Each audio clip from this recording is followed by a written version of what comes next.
राधे राधे गुरुदेव। जी भैया।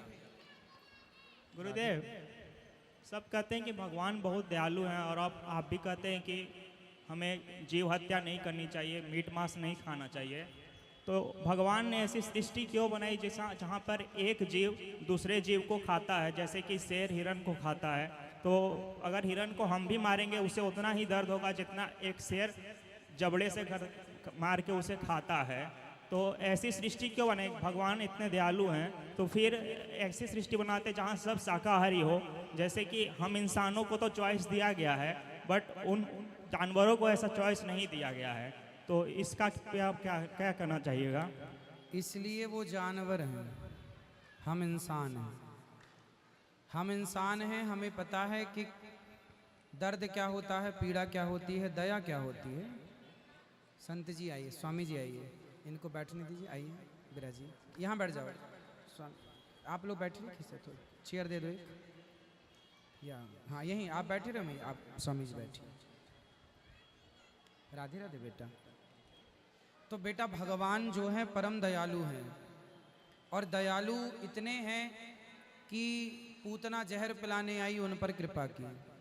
एक बात बताओ, जब कोई बूढ़ा हो जाता है, मृत्यु के सैया पर पड़ जाता है, तो घर वाले भी क्या बोलते हैं कि इसकी मृत्यु हो जाए तो बड़ी कृपा है। क्योंकि ईश्वर की एक कृपा मृत्यु भी है, ईश्वर की एक कृपा मृत्यु भी है। तो जानवर जो है ना, वो अपना पेट, जैसे शेर अपना पेट भरने के लिए शिकार करता है, वो जानवर हैं, उनमें समझ नहीं है, हमारी और आपकी तरह अक्ल नहीं है।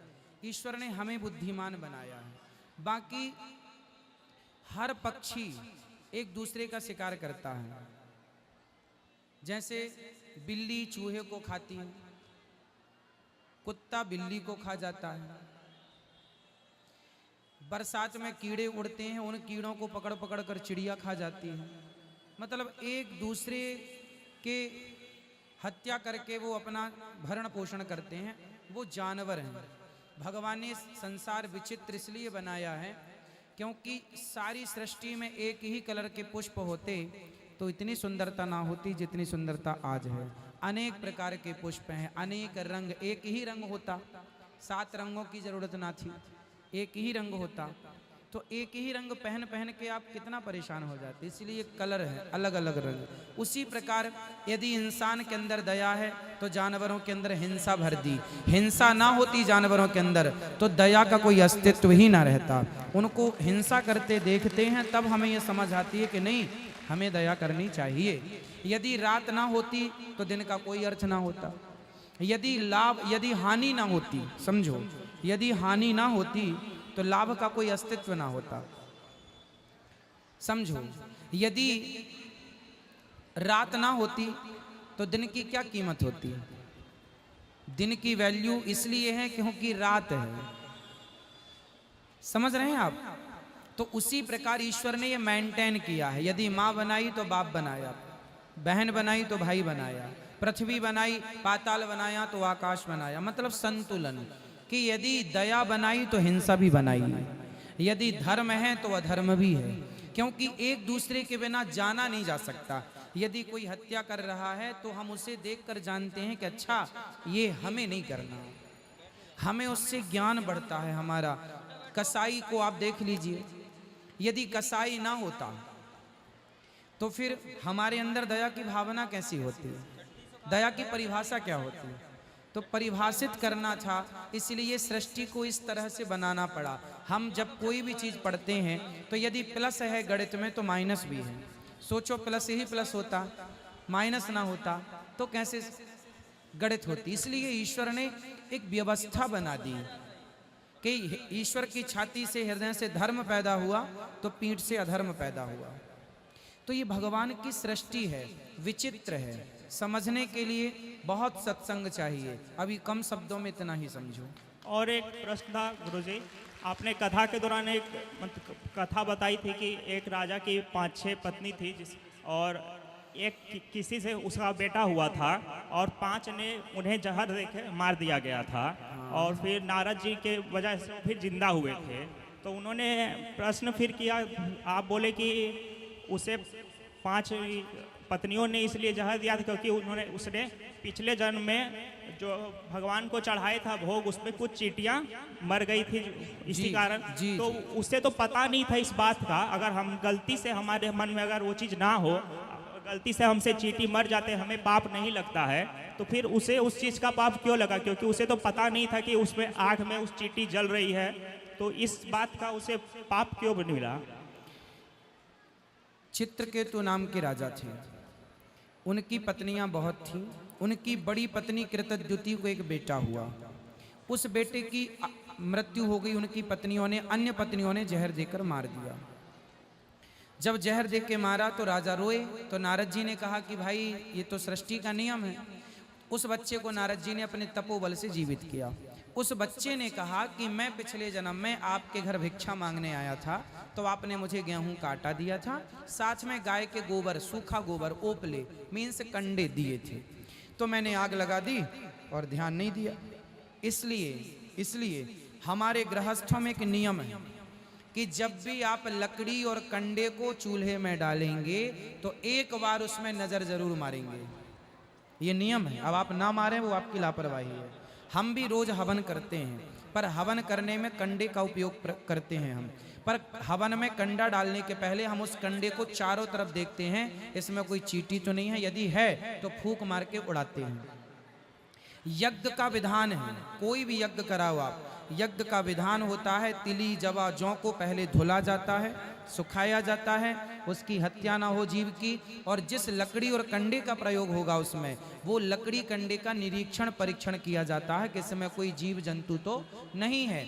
और पत्नियां भी जब रोटियां बनाती हैं, माँ भी जब रोटी बनाती है, तो नियम यही था आज के सैकड़ों साल पहले से कि आप जब भी चूल्हे में लकड़ी कंडे का प्रयोग ऐसे ही डायरेक्ट ना ठूंस दें ना जी, पहले एक बार नजर मारो उसमें चींटियां तो नहीं है, यदि हैं तो उसको बाहर रखो, चींटियां जल चली जाएं, धूप में रखो, चींटियां चली जाएं, फिर आप उसका प्रयोग करें।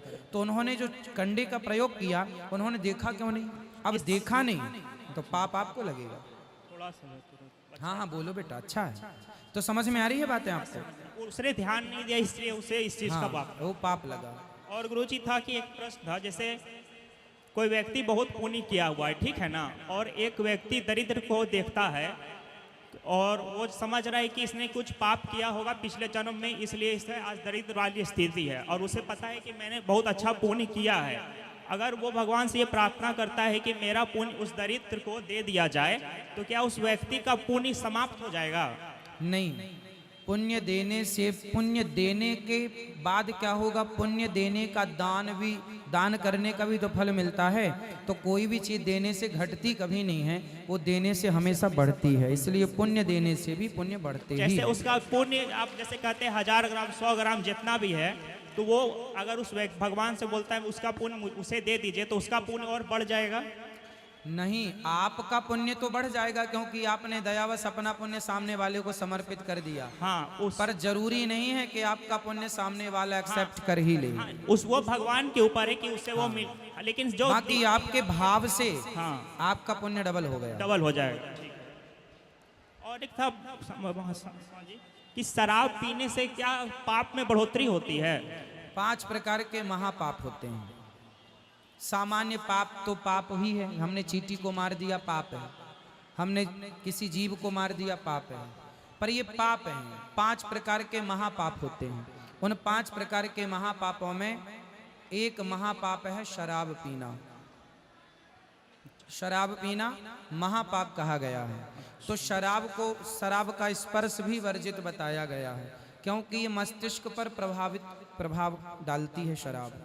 पीने वाला शून्य हो जाता है, वो फिर सारे गलत काम करता है। इसलिए ऋषि मुनियों ने इसे महापाप की श्रेणी में रखा है कि आप इससे बचें और अपनी बुद्धि का संतुलन ना बिगाड़ें। अच्छा, जैसे कोई व्यक्ति अगर दिन भर अच्छे कामों में व्यस्त है, प्रभु की सब प्रार्थना कर रहा है, और रात में आके उसने अगर एक बार शराब पी ली फिर सो गया आराम से, तो उसने किसी को परेशान नहीं किया, ना इसमें कोई जीव हत्या हुई, तो उसके फिर भी पाप में बढ़ोतरी हो जाएगी।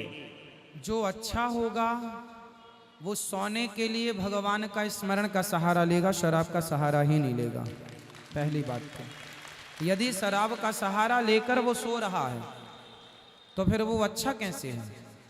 भाई अच्छा मतलब मैं ऊपर से अच्छा हूँ नीचे से अच्छा नहीं हूँ, ऐसा नहीं। भाई आप अच्छे हैं तो पूरे अच्छे हैं, और यदि आप बुरे हैं तो पूरे बुरे हैं। अब कोई कहे कि नहीं जी मैं 3 बार गंगा में नहाता हूँ पर 1 बार नाले में भी नहा लेता हूँ, तो वो समाधान तो नहीं निकला कि भाई 3 बार गंगा नहाए हैं तो फिर नाले की आपको जरूरत क्या है। ठीक है, तो आप अच्छे काम करें। अब मैं भी अच्छे काम करता हूँ और थक भी जाता हूँ, तो क्या मैं भी इस हिसाब से शराब पी के सोऊं? नहीं। फिर इसलिए ये किसी के लिए नहीं है कि आप सोने के लिए। भगवान का भक्त, जब मुझे नींद नहीं आती ना तो मैं कैसे सोता हूँ, जब मुझे कभी कभी नींद नहीं आती तो मैं अपने पूरे मन को भगवान के श्री चरणों में समर्पित कर देता हूँ और मन से भगवान की सेवा करने लग जाता हूँ, भगवान के चरणों में मन लगाए लगाए सो जाता हूँ। तो ध्यान हमारे यहाँ योग निद्रा है। यदि किसी को नींद ना आवे तो आप योग निद्रा का प्रयोग कर लीजिए। योग निद्रा मतलब एक योग है एक प्रकार का, जिसको करने से नींद आ ही जाती है। तो वो इसलिए हमारे यहाँ ज्ञान है, ज्ञान हासिल करो ना, शराब की क्या जरूरत है। और गुरुजी आप कहते हैं कि सारे लोग को बिजनेस करना चाहिए, देने वाला बड़ा होता है, और एक तरफ आप ये भी बोलते हैं कि हर काम हर किसी के लिए नहीं होता है। 10वीं के बाद भी किसी को साइंस चाहिए, कोई कॉमर्स लेता है, कोई आर्ट्स लेता है, अपनी अपनी रुचि के अनुसार चला जाता है। और अगर मैं अपने आप को समझता हूँ कि मैं बिजनेस के लिए नहीं बना हूँ, मैं नौकरी करूँगा, तो फिर आप बोलते हैं कि देने वाला बड़ा होता है। तो गुरुजी ये बात थोड़ा अच्छा नहीं लगता सुनने में, क्योंकि मुझे उस चीज़ में नहीं रुचि है, तो मैं उसी चीज़ की ओर भागूंगा जहाँ मुझे रुचि है। और एक तरह से देखा जाए तो कहीं ना कहीं हम सब किसी ना किसी के दास हैं ही। अगर सरकार है तो वो हम जनता की दास हुई, और कोई अगर बिजनेस कर रहा है तो वो अपने ग्राहक का दास हुआ।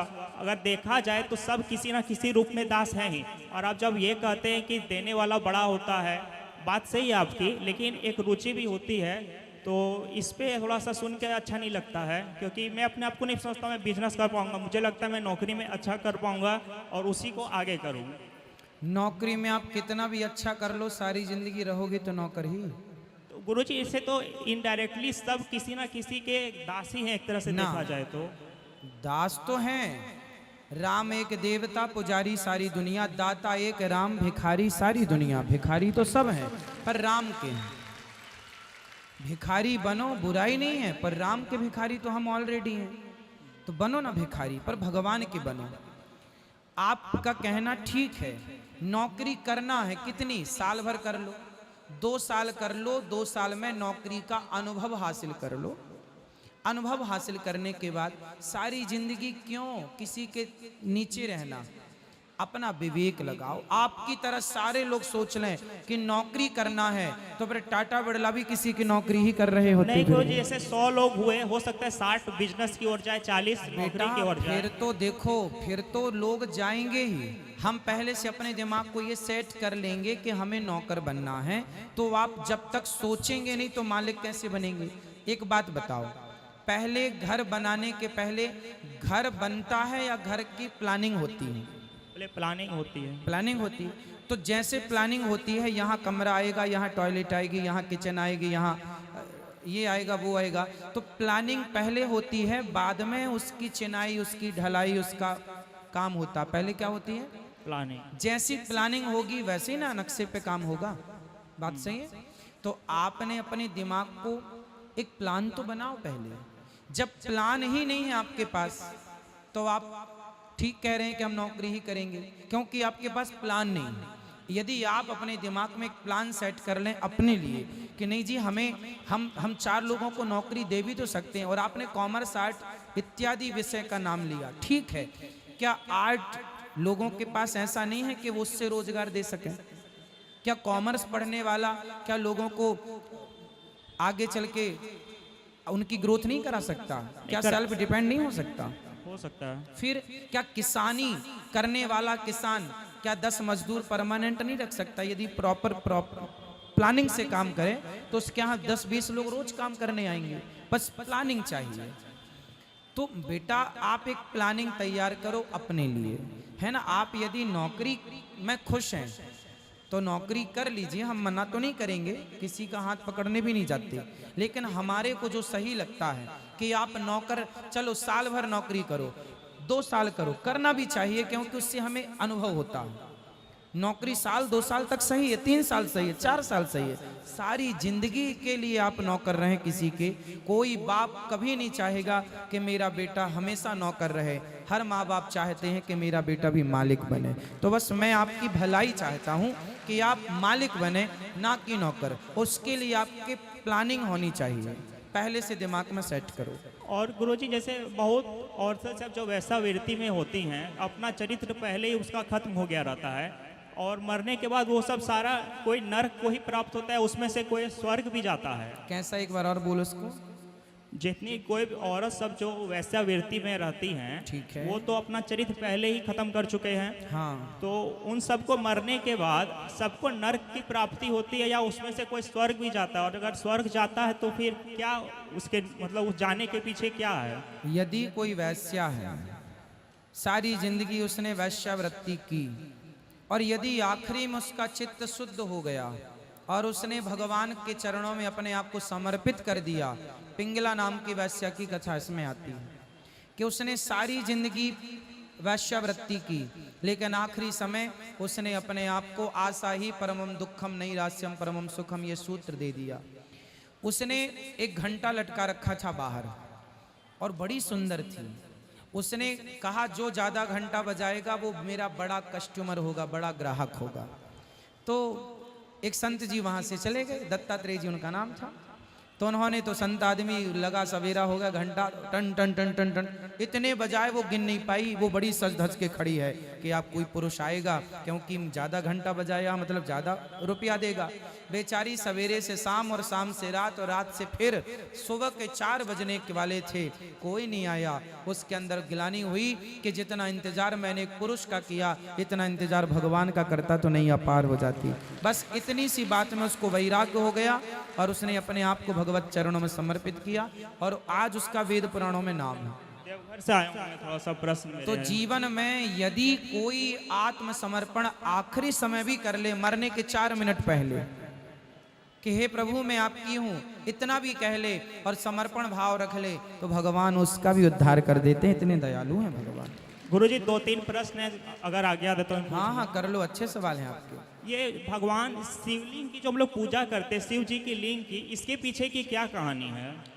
बेटा जो लिंग होता है, लिंग शरीर होता है, संपूर्ण शरीर। लिंग मतलब किसी एक शरीर के पार्ट को नहीं बोलते, लिंग शरीर होता। लिंग शरीर संस्कृत का शब्द है, ये पूरे शरीर को लिंग शरीर, हमारा शरीर जो है लिंग शरीर है ना। 3 लिंग होते हैं जैसा कि हम लोग सब जानते हैं, स्त्रीलिंग, पुरलिंग और नपुंसक लिंग। अब बताइए इस लिंग में पूरा संपूर्ण शरीर आ गया कि नहीं? भाई हम लोग कहते हैं ये स्त्रीलिंग है, ये स्त्री है, ये पुरलिंग है, ये पुरुष है। तो पूरे शरीर को ना लिंग कहा जाता है, एक लिंग शरीर होता है, इसे लिंग शरीर कहते हैं। तो जो शिव जी का शिवलिंग है वो ना कि एक, जिसे आजकल लोग अवधारणा मानते हैं कि ये शिवलिंग है, मतलब एक शरीर के एक पार्ट से जोड़कर देखते हैं कि ये शरीर का एक हिस्सा है। ना जी, वो एक हिस्सा नहीं है, बल्कि भगवान शिव का संपूर्ण तलवे से लेकर मस्तक तक है वो शिवलिंग, पूरा स्वरूप है वो शिवलिंग। भगवान शिव का पूरा स्वरूप ही है वो, लेकिन ना जानकर लोग उसे केवल एक लिंग मतलब शरीर का एक हिस्सा मानते हैं, अज्ञानवश, सिर्फ अज्ञानवश।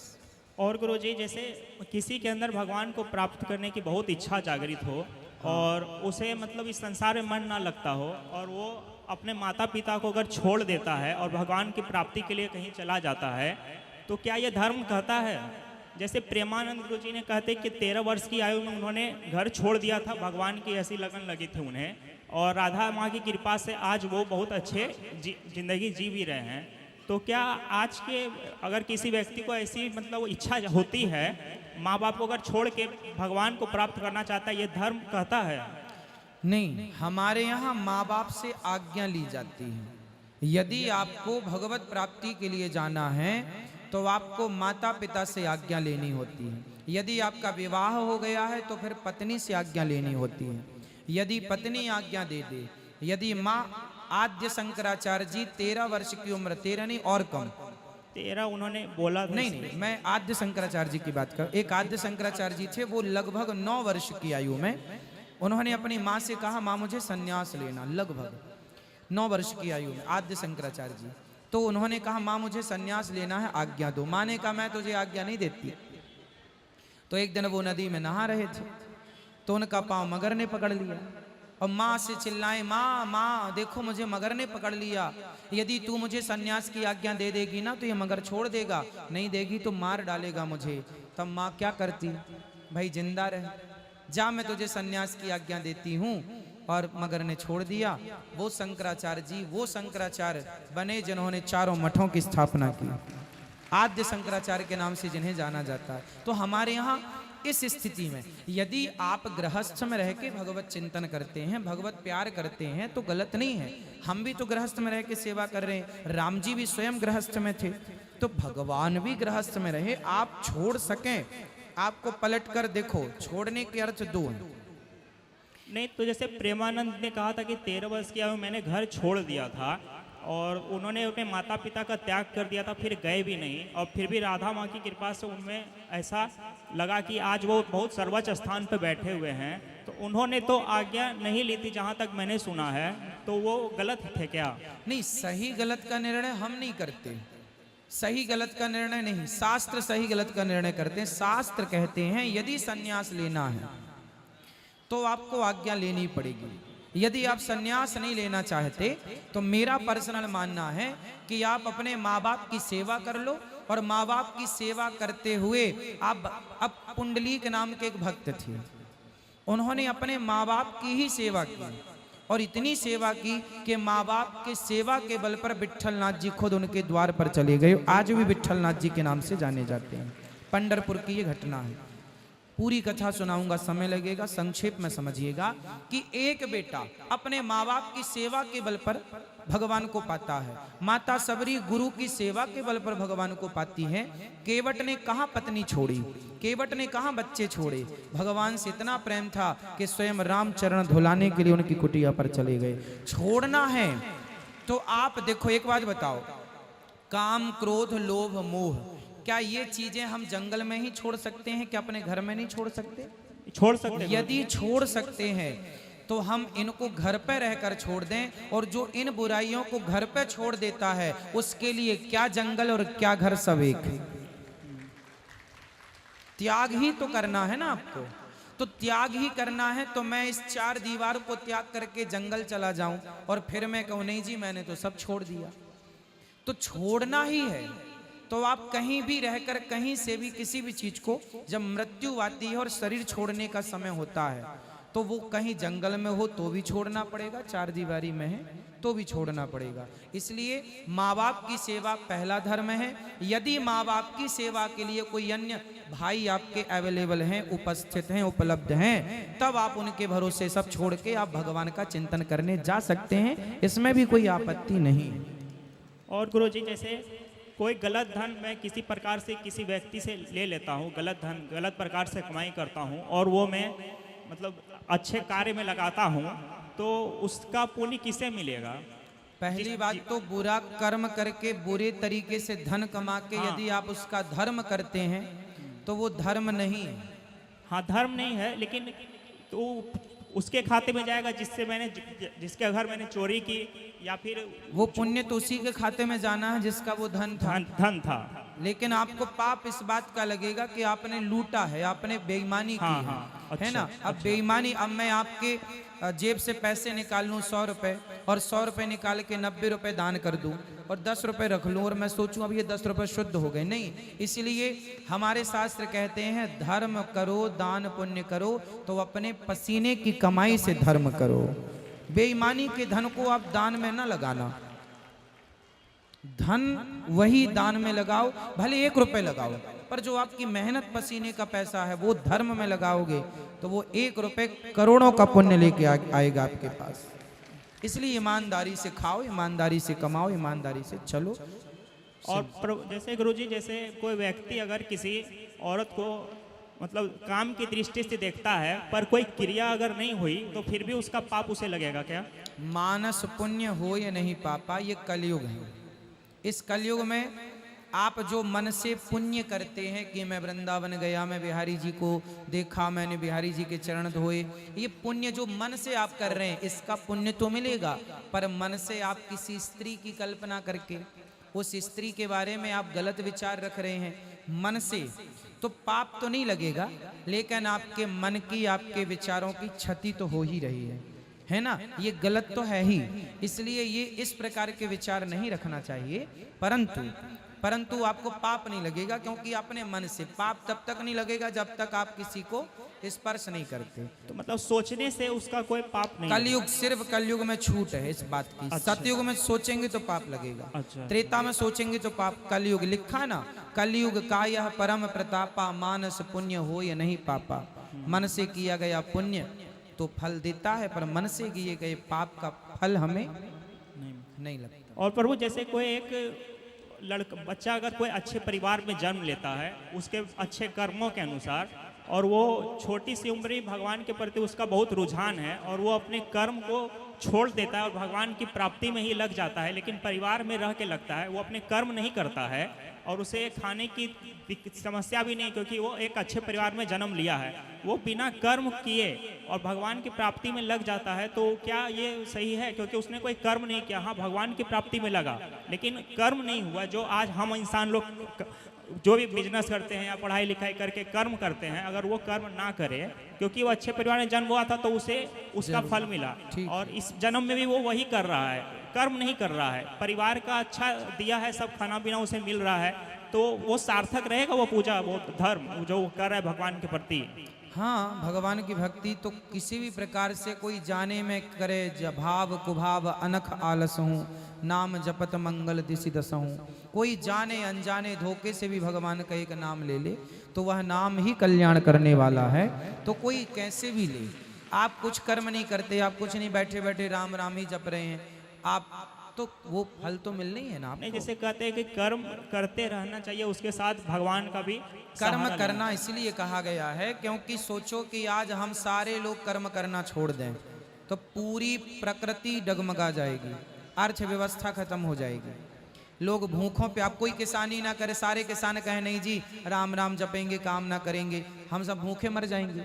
तो काम करो बेटा, गेहूं लगाओ, धान लगाओ, सिंचाई तराई सब करो, पर कर्म करते हुए भगवान का स्मरण बनाए रखो। ऐसे जैसे एक दो एक्सेप्शन अगर हो जाते हैं तो उसका सार्थक होता है वो पूजा पाठ, वो भक्ति। हाँ, अब कोई ना करे कर्म तो भगवान में ही लग गया, क्योंकि भगवान का चिंतन करना भी तो कर्म ही है, वो भी तो कर्म ही हो रहा है। हाँ, वो कर्म है, लेकिन वो कर्म नहीं है जो हम कलयुग में जो कर्म। कोई बात नहीं, आपके सारे कर्म सब व्यर्थ हैं, आखिरी में समर्पण वाला कर्म ही सबसे श्रेष्ठ है। सर्वधर्मान परित्यज्य माम एकम शरणं व्रज अहम त्वा सर्व पापेभ्यो मोक्षयिष्यामि मा शुचा। ईश्वर के चरणों में आत्मसमर्पण अंत में यही सबसे बड़ा कर्म है।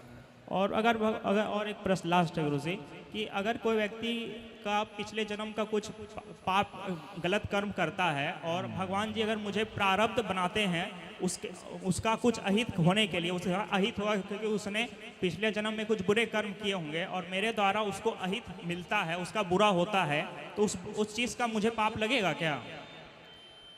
आपने किसी का अहित किया? हाँ, क्योंकि उस व्यक्ति के पिछले जन्म के ऐसे पाप थे कि जो इस जन्म में उसे मिले, और प्रारब्ध भगवान जी ने मुझे बनाया, अगर मैं उसका अहित करता हूँ तो मुझे उसका पाप लगेगा क्या? वो निर्णय तो भगवान करेंगे कि किसका क्या प्रारब्ध है। आप तो गलत करेंगे तो आपको पाप लगेगा।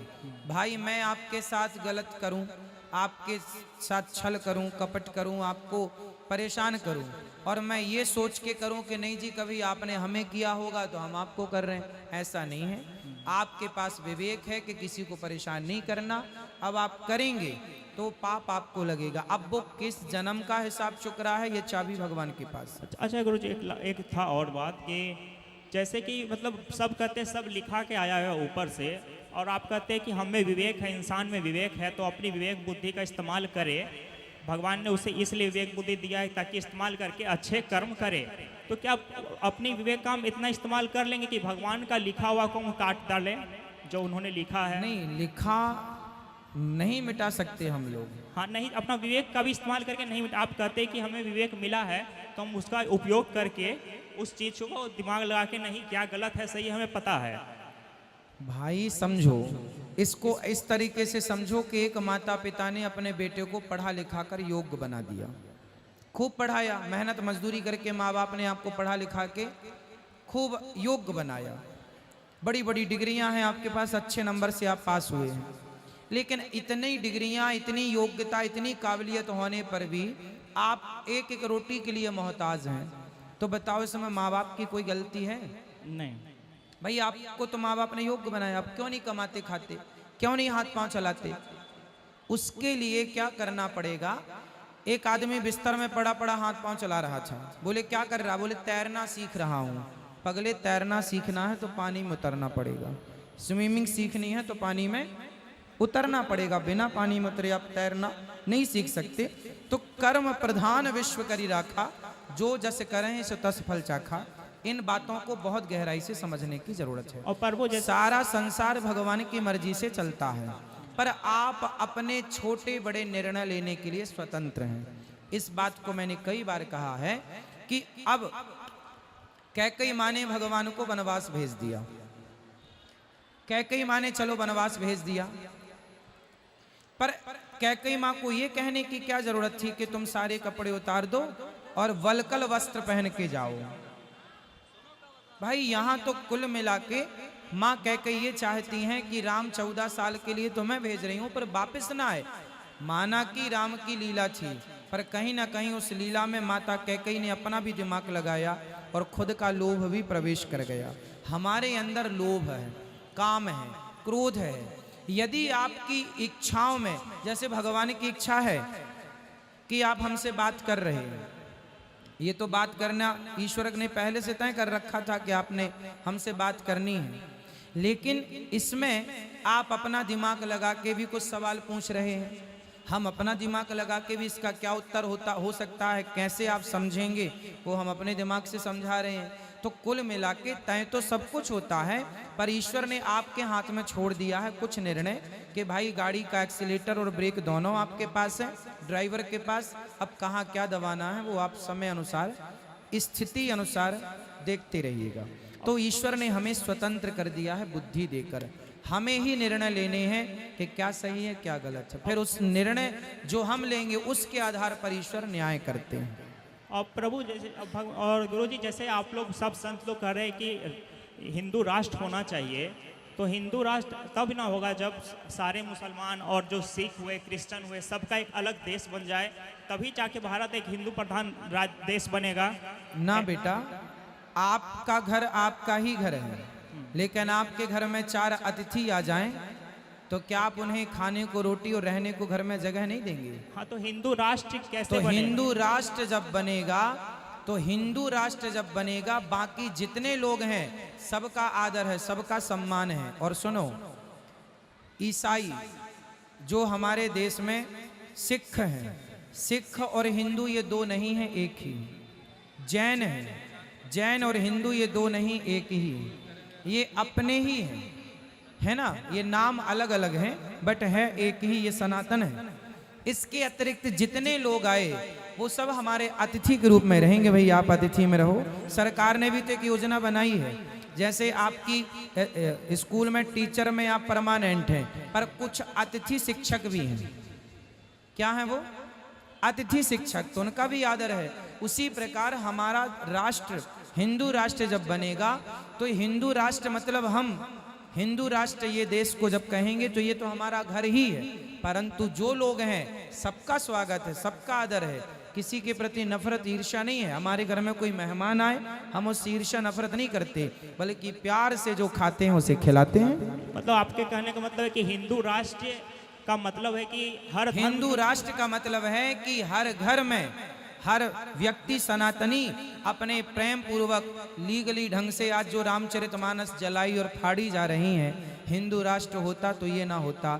गाय चौराहे में काट दी जाती हैं, हिंदू राष्ट्र होता तो ये ना होता। आज आप क्रिश्चियन स्कूल चले जाओ और तिलक लगा के जाना, वो आपके तिलक छुटवा देते हैं। यदि हिंदू राष्ट्र होता तो आपको अपने माथे पर तिलक लगा के पढ़ने की आज़ादी होती, आपको स्कूलों में गीता पढ़ने की आज़ादी होती, आपको स्कूलों में वेद पढ़ने की आज़ादी होती। लेकिन आज ये पढ़ने की आज़ादी नहीं है। यहाँ तक कि आप अपने हाथ में कलावा भी बांध के नहीं जा सकते, क्योंकि हिंदू राष्ट्र नहीं है। होता तो आप अपने प्रभु जैसे गुरुजी, तब इसका मतलब हुआ ना कि अदर धर्म के जो लोग हुए वो यहाँ भारत निवास नहीं करेंगे, सबका नहीं, निवास क्यों नहीं करेंगे? निवास तो सब करें। अतिथि हमारे घर में क्यों नहीं रहेंगे? तो वो रहेंगे। अतिथि के तौर पे रहेंगे, कहने का मतलब हुआ ठीक है अतिथि के तौर पे, इसका मतलब भाई, रहेंगे। सब रहेंगे। उसी तरह हिंदू राष्ट्र में सब रहेंगे, किसी को कोई आपत्ति नहीं है। जैसे उनके राष्ट्र में हिंदू रहते हैं, ऐसे हिंदू राष्ट्र में वो रहे। अब नेपाल हिंदू राष्ट्र था ही, तो क्या वहां पे मुस्लिम नहीं थे? क्या वहां ईसाई नहीं थे? सब थे वहां पर। तो उसी तरह मुस्लिम राष्ट्र बहुत है। तो इस प्रकार की परिकल्पना है। हमारे सनातन धर्म पर किसी भी प्रकार का कोई तिलक लगाने में, राम का नाम लेने में, अब राम जी की यात्रा जब निकलती है तो संवेदनशील क्षेत्र से सरकार कहती यहाँ से हम मत निकलना। अरे हमारे देश में ही हम उन गलियों से नहीं निकल सकते राम जी की यात्रा लेकर, ये हमारे लिए दुर्भाग्य है कि नहीं? क्यों ना निकले भैया? जो ना निकलने दें उन पर एक्शन होना चाहिए। इसलिए हिंदू राष्ट्र की जरूरत है। और किसका सवाल है?